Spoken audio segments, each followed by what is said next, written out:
The battle lines between the men and women of the cloth and the government have already been drawn, with both sides now spoiling for a fight over the proposed draft constitution. After the cabinet decision that it was practically impossible to amend the law at this stage, church leaders decided to pull out of the church government talks on the draft constitution. We advise all Kenyans to vote against this draft constitution at the referendum since the cabinet has closed the door. We urge Kenyans, rather than to criticize and abuse the church, to address the concerns that the church is raising.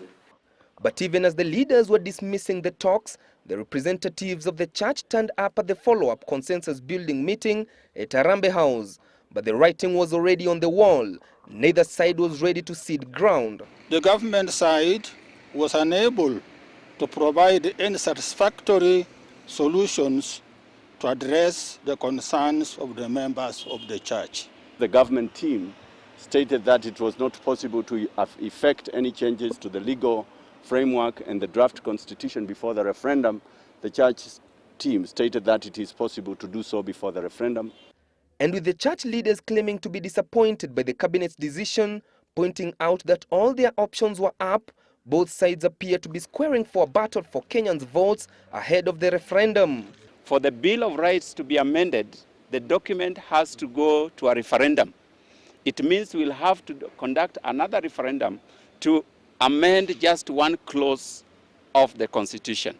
We are saying it can be done now. In order to amend the Constitution of Kenya, Parliament has to garner 2/3 of the members. And so it remains to be seen who between the government and the clergy has more clout and trust of Kenyans as far as the Constitution is concerned.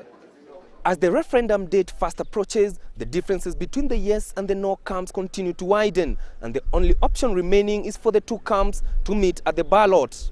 Chris Thairu, Citizen 11 at 9, Limuru.